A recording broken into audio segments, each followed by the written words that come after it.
I want to welcome all of you to the joint meeting of the City of Salem Budget Committee and the Salem Urban Renewal Agency Budget Committee on Wednesday, April 30th, 2014.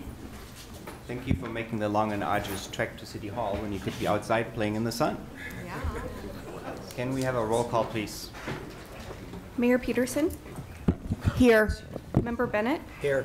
Member Tesler? Absent. Member Nanke? Oh, here. Member Clausen? Here. Member Dickey? Absent. Member Benares? Here. Member Clem? Absent. Member Berger? Here. Member Kylowite? Here. Member Bailey? Here. Member Moore Green? Here. Member Wildfang? Absent. Member Gonzalez? Here. Member Benjamin? Here. Member Clark? Here. Member Pruitt? Here. Thank you. Would you join me in the Pledge of Allegiance, please? I pledge allegiance to the flag of the United States of America and to the republic for which it stands, one nation, under God, indivisible, with liberty and justice for all.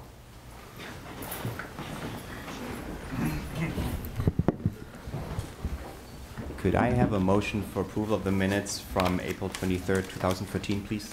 So moved. Second. Motion by Member Bednar, second by? Oh, you're fighting over it. Okay, Member Bailey. Any discussion? Member Burr. I believe last time we had a question of staff on the bylaws and rules on voting, how many votes we needed, given that we had a member missing. Do we have information on that? Yes, the city attorney is coming to the podium. Dan Atchison, City Attorney. Yes, the Budget Committee rules do require 10 votes, a minimum of 10 votes to adopt a motion. Okay. Do we currently have 18 members, or have we added someone now? I read in the paper, I believe we've added a counselor. So are we back to full speed? It's always the mayor, the 8 counselors, and the 9 citizen members. So there was 18. So yeah. My question is, well, we haven't actually sworn that counselor in yet, and so that will be done at our next city council meeting, and so he's not appearing here tonight. So we have 17 members serving. I'm sorry, I misunderstood your question. Was that for budget or was that for the Planning Commission? No, I'm talking about for the budget meeting. Bruce Rogers. Oh, right. Right. Yeah. Different person. Yeah. Thank you. Budget Officer Kelly Jacobs, would you, sorry, we haven't voted yet. I'll be patient. Was there any other discussion on approval of the minutes? Nope. All in favor say aye. Aye. Aye. All opposed say nay. Motion passes. Kelly, would you present us with the handout material, please? It is my pleasure. The handout materials this evening, I'd like to begin with item A under handout materials, and that's the summary of the Budget Committee actions through April 23rd. And I'd like to take a little more time with this item than I normally do. First of all, I'd like to just point out that on attachment A of that staff report, we have demonstrated the decrease in the project expense for the cherry orchard restoration, which was approved at the last meeting. So you'll notice that there's a negative $100,000 for that particular project, and then an increase to parks unspecified projects of $100,000. So that reflects an action of the Budget Committee from last meeting. The next page, attachment 2, which has programs or projects placed on the wish list, reflects the addition of the cost for a 1.0 FTE code enforcement officer position. This is not the total cost of the position. This is the cost that would need to be added to the budget because it would be offset by a $25,000 reduction in seasonal.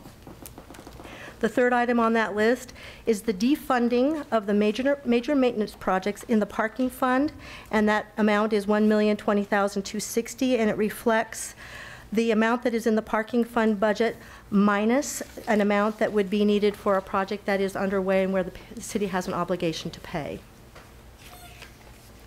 The next attachment, again, is all of the information reports that have been requested, and many of those, at least those that have a date of April 30th as the delivery date, are included in your packet this evening. The next handout item for 4B is additional information about the code enforcement officer position, a little contextual information about that addition and what the costs entail. The next item, 4C, is in regard to Neighborhood Association communication funds, and I would just like to point out, Councilor Bennett, that in response to your question about the funding, we can't allow the neighborhood associations to carry over funding from year to year, and we're going to set that up so that they can carry over funding from year to year. We'll have that taken care of. Item 4D is an information report about the city's contract with Azumano Travel Agency in response to a question that was asked. Item 4E is additional information about the parking structure capital improvement projects. And just a note that we will be bringing back an additional report on May 7th about those projects. 4F is information about the Pringle Creek Salmon Run loan and the repayment schedule and the purposes, the ways that that repayment can be used, the types of projects that can be funded. And then the last item of handout materials is on your additions agenda, on the back of the agenda, and it's information about the Mill Race Park and the Pringle Plaza maintenance. That's the area that's adjacent to the Pringle Parkade and how it's maintained, and an idea with the staff report about potentially doing some design work for that area and how the design work at least could be funded. And that concludes my presentation of handout materials. Thank you, Ms. Jacobs. Next on the agenda, Community Development Director Glenn Gross, would you approach the podium, please, and present the Building and Safety Fund and the Public Art Fund? Good evening. I'm Glenn Gross. I'm the Community Development Director and happy to be here. With me tonight is Rabi Temerhulit, is the Building Administrator of the Building and Safety Division as well. We're going to talk about the Building and Safety Fund. It's found on pages 225 to 233 of your budget book. This is a special revenue fund and is self-supported through permit fees, license fees, and reimbursement from other funds. With our increased building activity, one additional staff person is proposed in this budget. This will be a permit specialist whose main job will be responding to phone calls, issuing parking permits, police protective licenses such as liquor licenses, taxi cab licenses, as well as scheduling building inspections.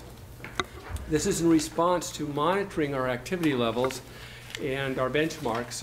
We have a benchmark for the number of transactions per employee per day, and we're finding that we're at 46% over the benchmark. So we think it's certainly time to add this position. The main job of the Building and Safety Division. Oh, wait, sorry.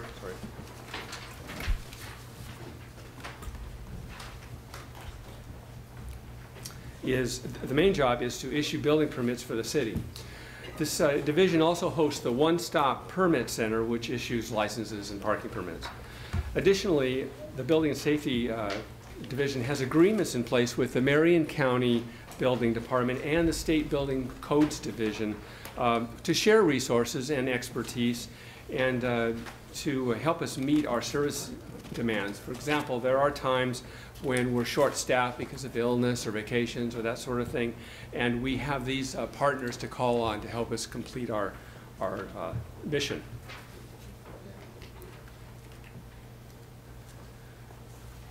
Good news. For significant changes, I have good news. The fund is stabilized, and we forecast it's going to remain that way for the foreseeable future. With increased activity comes increased demand for services, of course. And we've responded already by adding 2 positions in the current fiscal year. One is a project coordinator and the other is a permit technician. The project coordinator position is unique and very valuable. His job is to monitor the major projects, the big economic development driving projects, usually over $10 million in value. The job of his job is to help the applicant, be the applicant's representative essentially at the city for this project and to help it through the process. And if anything gets hung up along the way, to go in and unhang it up. So real important position, and we're really happy to have that. The permit tech position is accommodating the increased permit activity and customer service at the Permit Application Center. The plaque on the screen there is our accreditation plaque. We've maintained it after 1 year. We have successfully passed the monitoring of it, and we still maintain it, and that's great. But you know, I'd like to share a quick story with you that kind of goes behind the plaque, if you will. We were meeting the other day with a new construction company in town, new to Salem. Big company, they're taking on the Pringle Square project. And they wanted to come in and meet our planning, our building staff. And so we had a meeting with them, and it went really well. And they were asking us, you know, well, can you do this? Can you do this? And every time we were saying, yes, we can do that. Yes, oh, absolutely, we can do that. So by the time we got done talking about our expedited services, our phase review, our after hours and weekend inspections if they needed, our project coordinator, they looked at us and they said, you know what, we're going to like doing work in Salem. And so we felt really good about that. And actually, they have their foundation permit in for review right now. So that's in process. The building and safety is moving towards a couple of exciting things. One is to complete the mobile inspection program.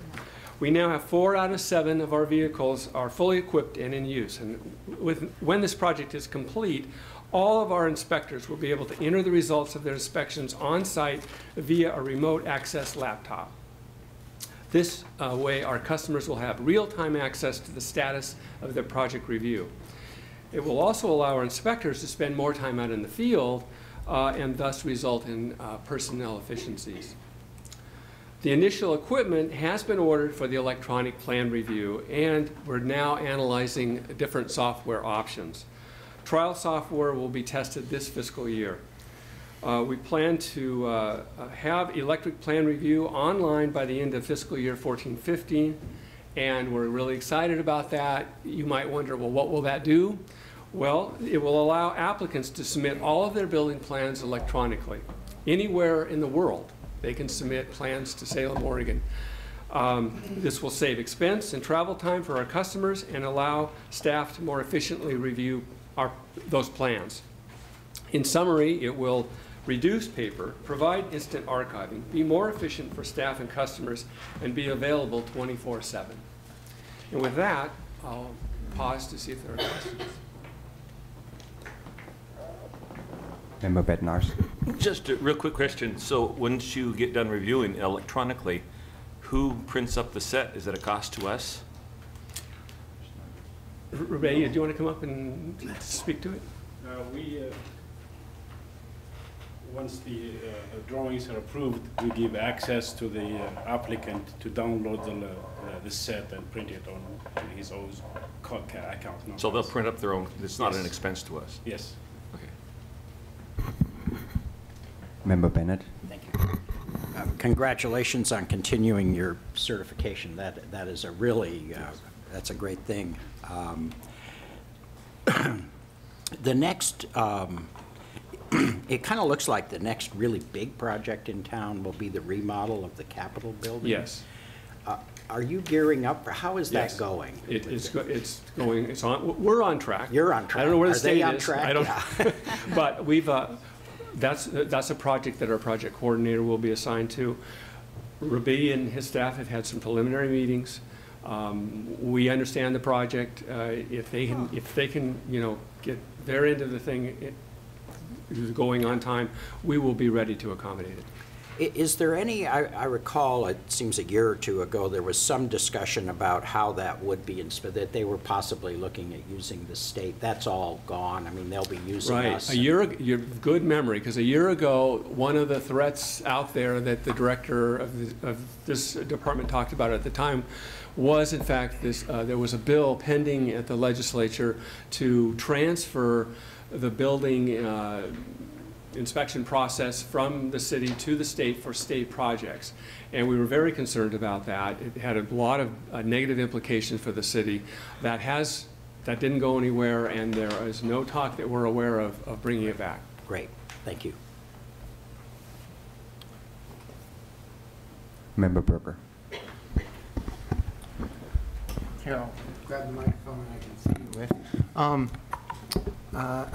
I do have to commend your organization. I hear lots of good things. Thank you. Very much from this department. 2 years ago, you guys had some pretty dramatic fee increase. Lots of the budget committee remember that at the library we had a presentation showing lines going, underground and being terrible. And this, you said it's stabilized, it's turned around. When is the level where we start to reach the threshold where maybe we increased the fee too much, and now that construction's kicked up, maybe we don't need all this funds? Right, that's a good question. We talked about that just the other day. We're going to look at that over the coming year and see where we are with activity. It could be that this time next year we'll be talking to you about some options. We do need to maintain a reserve fund that's sufficient to cover the staff if there's a downturn, but we also don't want that fund to get too large, and so we'll look at those options as needed. Just depends on what happens over this next year. Is there a magic number or magic percentage you're shooting for in this fund? There is a magic number only in the sense that we need to keep a 6-month reserve, and then the other thing that we like to factor in is we need to make sure that when we take money in for a building permit project, that we have adequate staff to fully provide the service through to the end. That might go over into another fiscal year, so we need to be careful that we have enough funds to keep the staff employed to get through those projects that that we take in. So both of those are factored in, and we are right now we're in the sweet spot. To be honest with you, depending on what activity does, we may be, like I said, in a year we may be talking about other options. But right now things are just perfect. Thank you. Okay. Mayor Peterson. Yeah, thank you. I do have a comment and a question. And first of all, the comment and the kudos, because I'm out talking with a lot of individuals and businesses in the community, and I often visit job sites. I often get to go on hard hat tours, which I love doing. Yeah. And I just want to tell you how many times I'm receiving compliments, and I want to pass those along to you and to City Manager Linda Norris. I know it starts at the top, and the whole concept of customer service, I think, has really come a long way here at the city, and I just hear great things again and again, both from companies who work actually internationally down to companies that only work locally, and they're all saying the same sort of thing, and that is how easy everyone is to work with, how responsive, how quickly you come, how collaboratively you try to problem solve, and I want to thank you for that, because it truly is a distinction for our community and for our city. And I know sometimes you probably only hear when it's somebody who has a complaint, so I wanted to be sure you really do know. I hear it a lot out there. Well, so thank you very much, and we will be sure to pass that on to the staff. Please do. They're going to really like hearing that. Yeah, it's really true. So I want to double back to this, and I'm so excited about the electronic plan review and how that's going to work. So just refresh my memory, and you may have already discussed this. So on page 231, the interfund transfer of $270,000 for the electronic plan review system. I assume that's for all of the software and the hardware and the training and what it's going to take to really be able to implement that? Well, we have an amount in the capital improvement program of $350,000 total. It's in the IT portion of the CIP. That's kind of a placeholder. We're hoping, obviously we're hoping to be able to do something that doesn't cost that much money. We're exploring options right now, as I said earlier, in terms of software. We think we have a line on a software that will be really focused on just what we need, and we're thinking that we don't know for sure yet, but we're thinking we can come in a little lower than the money that we've allocated so far. Okay, so, but I'm not being critical, I just want to be sure I understand. So the 270,000 is the same that you were just been talking about for this new way to process plans, review, Yes. and, okay. Yes, yes. Great. Thank you. Okay. Great. Looks like we can move on to the art fund. Okay. The art fund is not big, but it's really important because in the future, we hope it's going to be big, and it's going to make a big difference in Salem. This fund is found on pages 209 and 212. It's a special revenue fund and is funded by 0.5% of total eligible city improvement projects and remodels. The Salem Public Art Commission, which is a 7-member commission, and the Art Fund were established in 2010 in order to foster an enhancement of the visual arts within the Salem community and as a means of acquiring public art. The Art Commission is appointed by the City Council, and in fiscal year 2013-14, 2 pieces of art were purchased. They're actually on the screen there. These were purchased for the Library Teen Center from revenue generated after the remodel of the center. The paintings are titled Wicked, Wicked Fisherman, which is on the left, and which is an oil pastel and acrylic by Kim Robertson, and then Circle Series #1, an acrylic and oil painting by Benjamin Pruitt. In fiscal year 2014-15, pending receipt of donations for the library renovations and upgrades to the children's room and circulation area, we anticipate new revenue will be coming in, and that's included in the total budget, which is $6,070 for this fiscal year. That's it. That was short and sweet. Thank you, Community Development Director, Mr. Gross. The sign-up sheet for public testimony is blank. Are there any members of the public who would like to testify but didn't get to sign up? There are Nope. no. All right. No friends today. It's just too sunny out there. All right. Any discussion and review? Nope. Cool. Then let's move on to the next item. Information Technology Director Krishna Namburi, would you approach the podium, please, and present us with a review of the document services budget?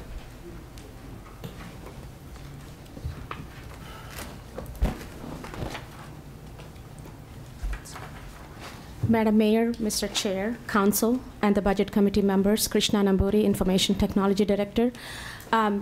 So this evening, I'm going to talk about Document Services Fund.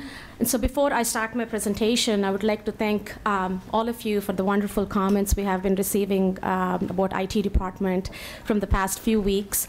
And I also would like to take this moment to thank all the department heads and the city manager for the support they have been giving us. So Document Services is a section of Information Technology Department with an expenditure budget of close to $1.4 million. The anticipated ending fund balance for fiscal year 13-14 for this fund is $542,400. So this is actually $72,000 more than what we anticipated. And I would like to thank Document Services Manager Susan Blom and the staff for setting up a hardware replacement strategy and also vendor negotiations. And the savings are a result of the work that they have done on this. Department FTE is 6, and there is no change for the next year. So services associated with this fund are mail and courier services, copier fleet management. Copier fleet management manages close to over 50 multifunction devices. So the section works with departments to train them on optimal use of these devices and also to maintain metrics for the cost-effective replacement strategies. Copy Services manages the Civic Copy Center, offering same-day services on most jobs. This section also manages special publishing and design services. So significant changes for this section. Copier fleet is now up to date, so going forward, we don't have to replace these machines like the way we used to, so there are fewer replacement going forward. Each year, this section evaluates product offers for frequency and demand, and then they adjust their services for the best return on investment. The U.S. Postal Service has raised their rates by 6%, and this cost will be passed on to the departments. We are also working on a policy to formally centralize printing, mailing, shipping, and copier fleet management within document services. So future outlook, so of course the goal is to maintain a positive fund balance of approximately $500,000. So new technology, we are evaluating new technology tools to reduce those operational costs and also increase efficiencies. E-billing project, we are actually working on phase 1 part of the e-billing project or e-gov project. We are looking at going live with it sometime before end of this year. So e-billing project does have an impact on this section. Because of this project, document services will be mailing and processing less volume. However, the plan is to use these resources to implement new scanning and archiving services to add departments to our document management system, Laserfish. I'm more than happy to answer any questions you have. Thank you, Ms. Naburi. My sign-up sheet is still blank. Any discussion for the committee? Just keep trying to take their work away from them. All right. And let's move on to the next item. Human Resources Director Connie Munell, would you approach the podium, please, and present us with a review of the self-insurance fund? Somebody lose their glasses? These yours, Christian? Your glasses? And would the city recorder please note that Member Wildfang has joined us? Thank you. Good evening, members and Mr. Chair. My name is Connie Manel. I'm the HR Director for the City of Salem. This is my 24th presentation to the Budget Committee, and I want to tell you this is my final one, too. And I do want to thank the Friends of Human Resources and Self-Insurance for staying and remaining all these years. It's been a real pleasure. So, with that, So you can say whatever you want to say. I won't get fired. I still can get fired, though. And I think this is the first time that Connie's been able to speak when it was daylight outside. That is correct. I'm not used to this. I'm just not used to this. So, anyhow, moving right along, this fund supports 7 employees, and the combined total budget is approximately $36.1 million. And it is a division within the HR department. And the overall increase to this particular budget is 7.3%, and that's due really mostly to the claims costs. For the new budget committee members, we call this a self-insured account because we self-insured for our first dollar losses for medical, vision, dental, workers' compensation, and liability claims. And then the city purchases excess insurance to cover the potential large dollar losses. So looking at this particular chart, this fund is broken down into 4 major different areas, with the largest being the health and welfare benefits section. This is our medical, vision, and dental claims. For medical, the city pays first dollar cost of up to $150,000 for each claim, and then we use a third-party administrator to process our medical claims. If the claims once again exceeds the $150,000, then an excess insurance carrier will pay the balance of that. With the vision and dental claims, these programs are 100% self-funded, and these programs are capped at certain dollar levels within each group. We are also including flexible spending, EAP program, and wellness program into this particular section as well. All health insurance premiums are calculated on a calendar year basis, which is January. During budget preparation, we do prepare an estimate on what we think the claims are going to be for the following calendar year, but the rates really aren't finalized until September of the next year. What we're anticipating for the following year is approximately an 8% increase for our medical insurance claims. The rates, once the rates are developed, then they're charged back to the departments, the employees, and retirees to help fund the program. Under the civil and tort claims, this area is managed by risk management, which are risk managers here behind me at Fisher. This is where the claims against the city and most lawsuits are expenses are paid. We do have a self-insured retention level of $500,000 per claim, and this function also supports a lawyer and a legal assistant in the city attorney's office. In the area of safety and workers' compensation, our workers' compensation fund is paid from this area. We are self-insured also for claims for the first $500,000, and our safety program is also included in here. Our property and excess insurance, we have to go up to bid once a year. Our costs exceed about $1 million. Our risk manager is an expert in brokering our insurance, and we get the best rates, I think, in the state. With his, he has saved over hundreds of thousands of dollars each year for us in this program. So I appreciate his expertise. As far as significant changes, increased medical expenses for workers' compensation, for health, for dental.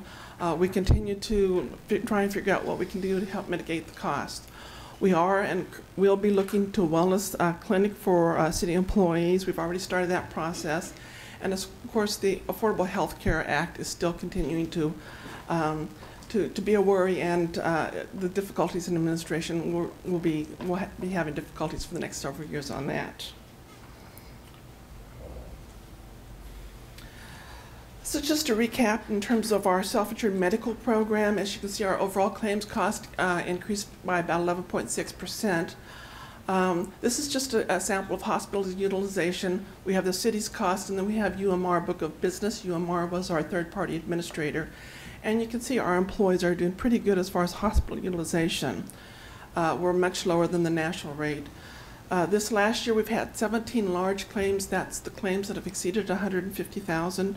And those 17 claims has cost the fund close to $3.1 million. We have received stop loss for these claims of about $671,000.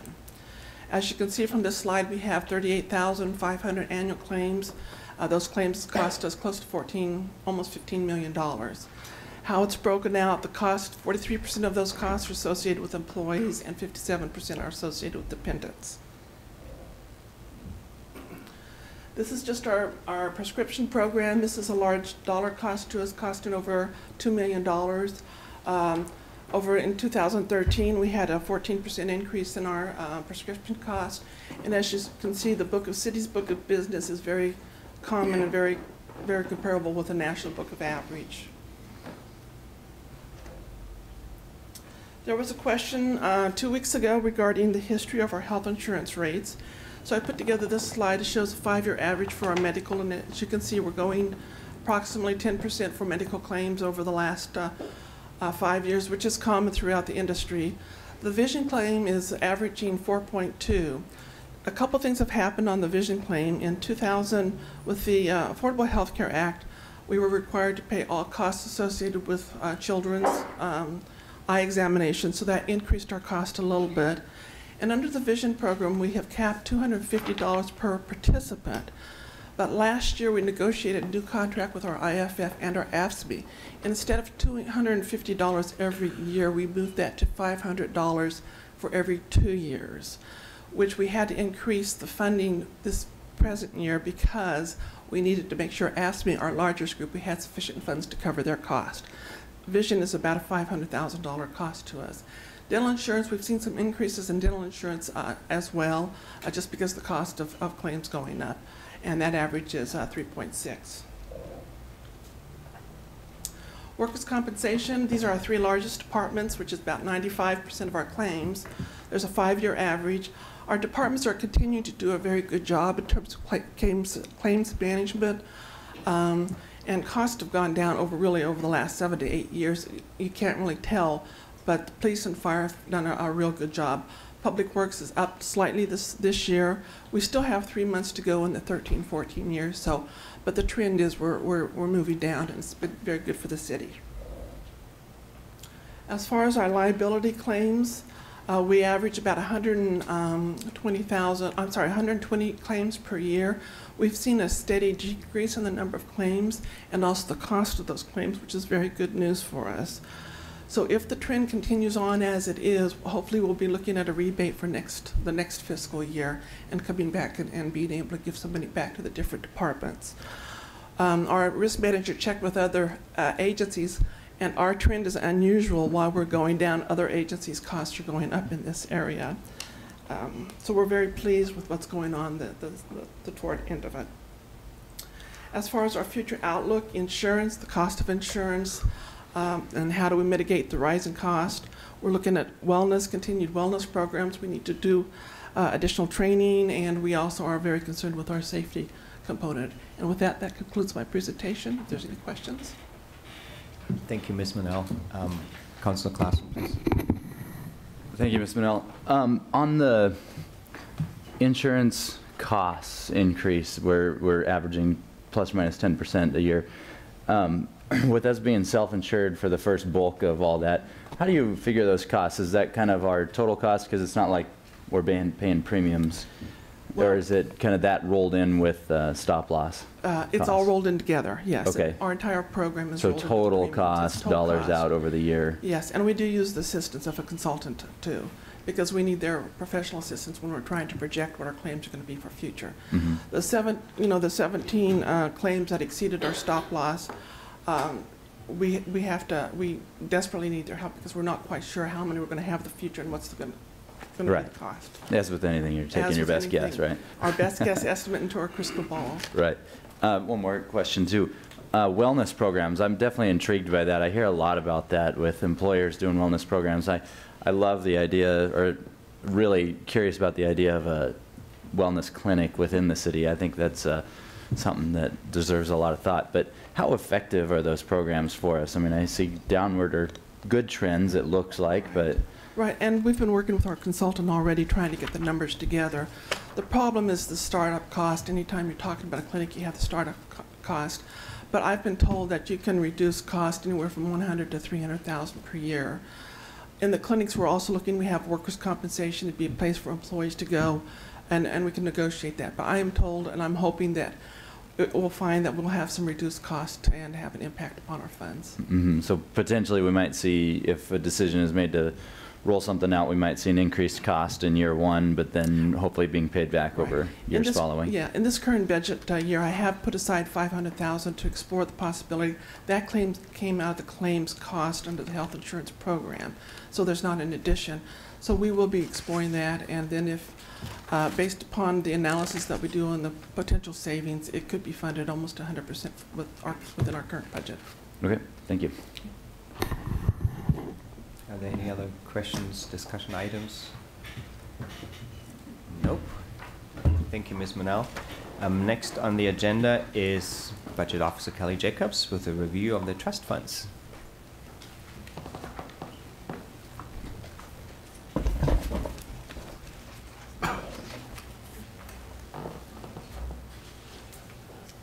And thank you, Chair. I am going to take just a few moments to review the city's trust funds with you. The information about trust funds is located on pages 329 through 333 in Book 1. And the first couple of pages there provide a description for each of the 34 trust funds. And those individual trust funds are treated as a single fund for the purposes of budget adoption. So you'll see just one grouping of line item detail. Revenues are held in trust for various groups and purposes. Some of the trust accounts allow for the temporary holding of funds with the city acting as the collection entity. An example of this is Fund 490, which is called Future Public Works Projects. And it is, in fact, this fund that holds the reason for the significant increase in the proposed budget for both revenue and expenditures as compared to last year's budget. The year-to-year change is apparent in the line item detail, which appears on page 333. This additional appropriation authority provides for the anticipated receipt of funds and expenditures for a large public improvement project, which is tied to a developer. With the exception of this one significant project, the trust fund proposed resources budget is approximately 6% less, and the expenditure budget is approximately 17% less than the fiscal year 13-14 adopted budget. And I'm happy to respond to any questions that you have about trust funds. Thank you, Ms. Jacobs. Are there any questions? Member Berger? Yes. The other big number I saw is the $500,000 in unanticipated. Correct. Could you tell me what that is? We actually each year appropriate $500,000 in the trust funds to provide appropriation authority in case trust funds need to be used and that appropriation wasn't anticipated in the individual trust fund. So it just simply provides appropriation authority that any one of those 34 trust funds can use. Okay. Any other questions? Discussion items? Thank you, Ms. Jacobs. We're just racing through the agenda. Awesome.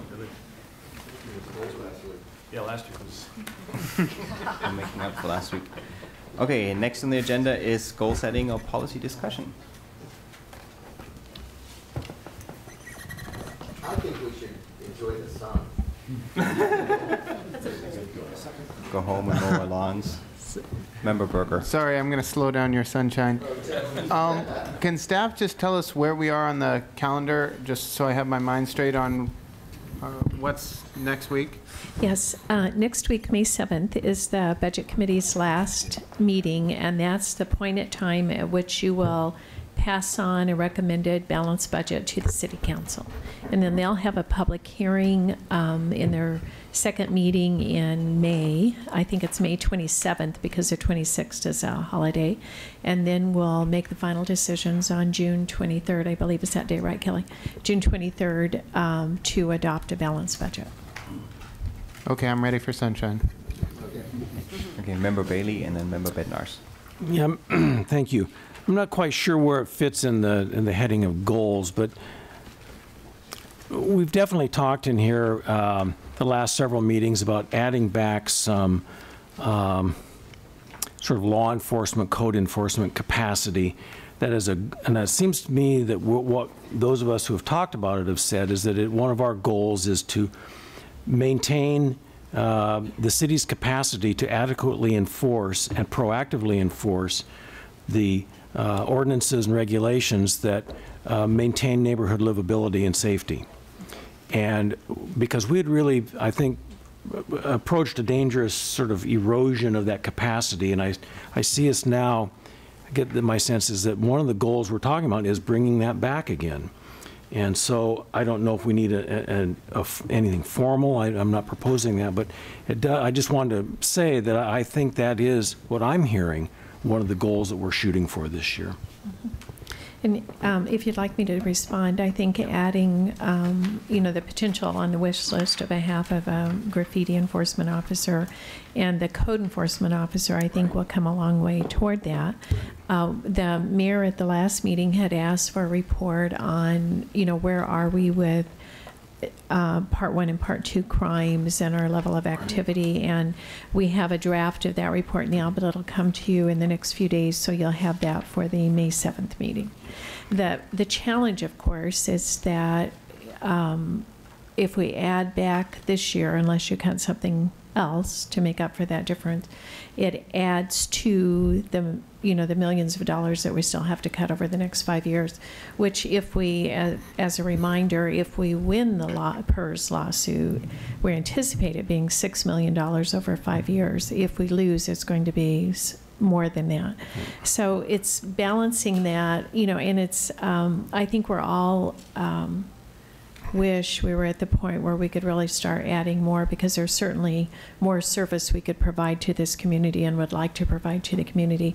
But unfortunately, with our revenue situation right now, the revenue that we anticipate coming in doesn't support at this time even the services we're providing now. If you recall, we're anticipating using about $4 million of our beginning working capital over this year. It'll be the first time since a recession that we've actually had to reduce beginning working capital. We've been able, through management and cuts during the year and really watching very carefully our programs, to always stay within current revenue. I do not believe we will be able to do that next year. Okay. Menenke. Thank you, Mr. Chair.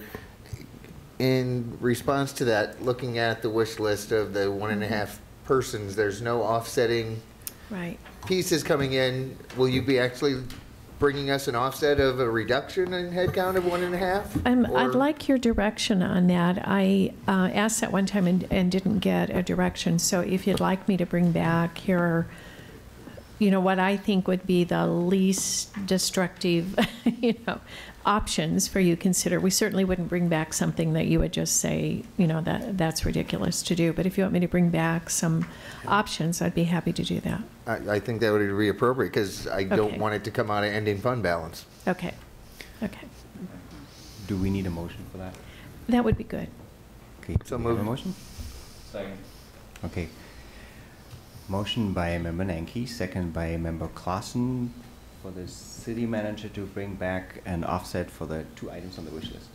Yes. Does that sound right? The most least destructive. We'll make Yes. sure that's added into the, Right. the most least destructive. Yes. Yeah. Any discussion on the motion? Nope. All in favor say aye. Aye. All opposed say nay. Motion passes. Thank you. Are there any other discussion items, review items? Member Bednarz? First off, I will say great minds think alike, because I was going to bring up the same thing about the wish list to see how we could resolve that, knowing that we're coming to the end of our calendar on this, at least within the budgetary process here. Right. There's been something that's been nagging at me, and it's not on tonight's issue, but it is a goal of mine, and that has to do with road repair. And I know that we've put off and we've put off and we've put off each and every year any sort of funding. That's why last week I was asking about transportation funds Right. and trying to figure out. But somewhere along the way, I think we can't just simply say, we'll go for a bond measure at some point, a massive bond measure so we can resurface the roads. You all saw that I came in with a motorcycle today, and I feel every bump. I can see every bump as you're real Yes. close to the road. Right. And those roads are not nice. I don't care about the motorcycle, but they're just not nice to drive on. They're falling apart. We need to They do are something. And we need to do deteriorating. something on an annual basis, even if it's just a small amount that we're doing each year. But we should keep something in mind on that. And as I mentioned when I presented the forecast and the budget message, one of the things that we will talk to City Council about and meet with City Council about in July is possible additional revenue for street transportation, because it's going to take, really to make an impact, it takes about 1.2 to 1.5 million additional just to maintain a probably not completely adequate street system. And Mr. Bechtel's here, he's shaking his head no at me. I think he thinks it'll be more money than that, but if you'd like to have him come to the podium, he can talk You're about hitting the nail on the head. It's exactly this, that I feel like we're not doing the service to our community if we don't at least address it on an annual basis. I know it's not sufficient, but boy, we're not putting any money on it except emergency repairs at this point for what the last, how many years at this point? And I think it needs to be a line item that we're looking at on each and every year. Now, where it Yes, comes from, and- I don't know. But Yeah, and where it would have to come from is the general fund. That's the only place it can come from unless we have another revenue source. Okay, thank you. Thank you. Member Nanki? Thank you, and that's why in our Save Our Streets Committee, it was moving towards adequate. And since that funding has been moved away that we had actually suggested from the water sewer franchise fees, we're working away from adequate right now. So Right. we're losing ground compared to where we were gaining originally. So Yeah, when the Save Our Streets group met, they weren't anticipating a recession coming up or No. as deep a recession as we had. And so, hopefully, at some point when there's a recovery, there'll be more funds to put toward that. But in the meantime, and I don't see that happening for 5 years to any big degree, in the meantime, we made another option It's for revenue. interesting that this is so close to the urban renewal funds that are being used to maintain our parking structures. And we go out, similar in the sense that we're using a pot of money that really, we can go after a bond, but they're hard to get to repair it. But we really should be having an ongoing maintenance fund that's there to take care of the streets right now. We should. So that we're not having to do this massive bond of, this last one at $98 million. For the streets and for our public facilities. I mean, we haven't had the funding in the general fund to do adequate maintenance on the civic complex or the library. The library needs a roof, and that's $1 million. And so, it's just one of the realities, and not just that we're facing, but cities all over the United States are facing after this recession. But there are a tremendous number of needs out there that we are not, have not been able to meet. Well, if this committee would think about it between here and next week, if you wanted to include something on the wish list, figure out how we can get it there. It may not be funded at all, and it may just be a tacit thing, but I would love to see $1 million, $1.5 million on an annual basis being put towards street maintenance, street repair in the budget. It may not happen, but I'd like to see it saying that we address it at least. We're starting to address it now. Member Nanki. Just to complete the circuit on that. Yeah, and if we can't find additional revenue, or the public isn't willing to give us additional revenue, we can't let our assets degrade to the point where it's not just we're pushing that off. It's going to cost us a lot more down at the end of the road. That's where the tough decisions have to come in, and it's like, well, I think we can hold the line budget this year. We may have to not. To create that additional revenue to take care of our stuff so that it doesn't compound itself as we move on. And that's really the discussion we have to have across the board on revenue and policy priorities on how we take care of our city. That's a big discussion. It is. Thank you. Member Benjamin. Remember we were talking about the part-time FTE for the graffiti abatement? And I guess the quote was 50,000 for the year? I think it's about 45,000, 43. 43, okay. I don't know what that really entails, but it seems like an awful lot. With people being unemployed and stuff like that, I'm sure that somebody will do it for 20,000 a year. Yeah, that's not base salary. It's base salaries, medical insurance, PERS, Social Security, Right. workers' comp, all of the associated costs, equipment. I think there was some equipment costs, uniform costs in there. It was in your report, I think, last week. Okay. We should start a graffiti abatement company. Any other discussion? All right. Public testimony, nobody entered. Okay. Other business. Any other business this committee needs to discuss? Nope. All right, so I'd like to remind the committee that next week is our last meeting. Put your thinking caps on during the week. Come back with some good motions. And next meeting is Wednesday, May 7th, 6 p.m. right here. This meeting is adjourned.